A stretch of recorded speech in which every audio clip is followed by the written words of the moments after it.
प्रधानमंत्री नरेंद्र मोदी ने लोक कल्याण मार्ग स्थित अपने आवास पर दाऊदी बोहरा समुदाय के सदस्यों के एक समूह से मुलाकात की है। हाल ही में पारित हुए वक्फ एक्ट के संदर्भ में ये मुलाकात काफी खास रही, जिसमें दाऊदी बोहरा समुदाय ने पीएम मोदी का धन्यवाद किया और कहा कि उन्होंने सिर्फ माइनॉरिटीज ही नहीं बल्कि माइनॉरिटीज विद इन माइनॉरिटीज का ध्यान रखा है। इसके साथ ही पीएम मोदी ने वक्फ में संशोधन करने के पीछे उनकी मंशा और सालों की मेहनत के बारे में भी बताया, जिसको दाऊदी बोहरा समुदाय का समर्थन भी मिला है। आइए जानते हैं कि मोदी सरकार क्यों वक्फ में बदलाव करना चाहती थी और इसे किस प्रकार मुस्लिम में दाऊदी बोहरा समुदाय का सपोर्ट मिल रहा है। नमस्कार, मैं हिमांशी, आप देख रहे हैं द पैम्फलेट। दोस्तों, पीएम मोदी से मिलने आए प्रतिनिधि मंडल में बिजनेसमैन, लीडर्स, पेशेवर, डॉक्टर, शिक्षक और महिलाएं भी शामिल थी। सभी सदस्यों ने पीएम मोदी के साथ अपनी प्रॉब्लम्स को शेयर किया और बताया कि कैसे उनकी वर्षों की ली हुई महंगे दाम की ज़मीन को वक्फ बताकर उनके साथ अन्याय किया गया। पर मोदी सरकार द्वारा ये एक्ट लाने के बाद उन्हें न्याय की उम्मीद है। ये बदलाव ज़रूरी था। दोस्तों, पीएम मोदी और सरकार में दाऊदी बोहरा समुदाय का ये विश्वास इसलिए भी है क्योंकि वक्फ बिल बनाने की शुरुआत पीएम मोदी ने समुदाय के लोगों को अपने साथ जोड़ने और उनके विचार सुनने से ही की थी। जब मेरे मन में वक्फ के एक्ट पर काम करने का विचार आया तो सबसे पहले मैंने सैयदना साहब से सलाह मशवरा किया।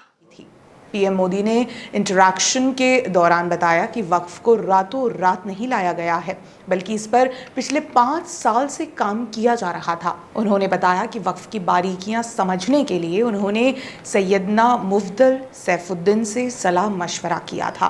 तो ये रातों रात नहीं आया है जी, लगातार 5 साल तक हर बारीक चीज को कोशिश की समय।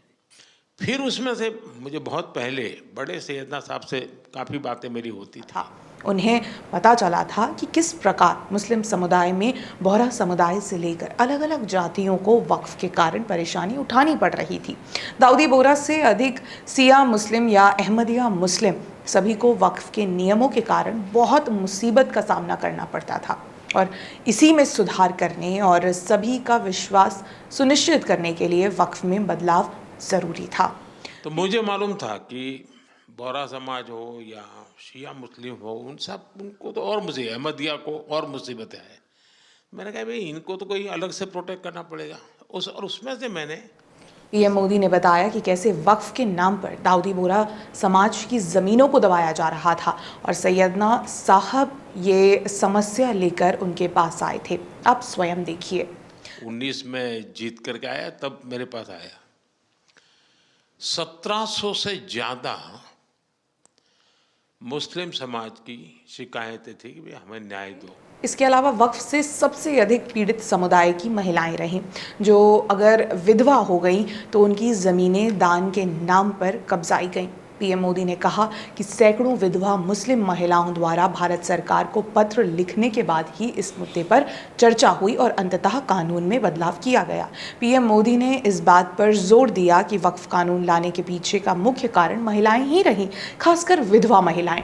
इसके साथ ही पीएम मोदी से मिलने वाले प्रतिनिधियों ने कहा कि पीएम ने न सिर्फ उनकी बात सुनी बल्कि उन पर गौर भी किया। नजर में उतरना कमाल होता है, नफस में बिखरना कमाल होता है, बुलंदियों पर पहुंच जाना कोई कमाल नहीं होता, बुलंदियों पे ठहरना कमाल होता है। जाहिर है कि अल्पसंख्यकों के नाम पर मुस्लिम समुदाय के अल्पसंख्यक जैसे सिया, आगा खानी, दाऊदी बोहरा, महमदिया और अहमदिया का शोषण होता आया है। समाज में इन्हें बराबर भागीदारी देने के लिए ही वक्फ बोर्ड में बदलाव किए गए हैं। नए प्रावधान के अनुसार वक्फ बोर्ड में इन समुदायों के प्रतिनिधि भी हिस्सा ले सकेंगे। अल्पसंख्यकों से सहानुभूति के नाम पर राजनीतिक रोटियां सेकने वाले इनकी आवाज़ क्यों नहीं उठाते?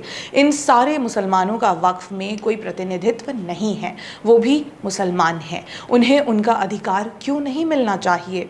जिन्हें समाज में हर धर्म, हर तबके की बराबरी और विकास चाहिए, उन्हें वक्फ कानून का स्वागत करना चाहिए क्योंकि ये सबका प्रतिनिधित्व सुनिश्चित करता है। बाकी जिन्हें लगता है कि वक्फ के मामले पर मोदी सरकार अल्पसंख्यकों की आवाज़ नहीं सुन रही है, उन्हें ये देखना चाहिए कि वे शायद माइनॉरिटीज़ विद इन माइनॉरिटीज़ की आवाज़ नहीं सुनना चाह रहे हैं। वक्फ कानून पर आपकी क्या राय है, हमें कमेंट करके ज़रूर बताइएगा। वीडियो पसंद आए तो लाइक, शेयर एंड सब्सक्राइब करना ना भूलें। धन्यवाद।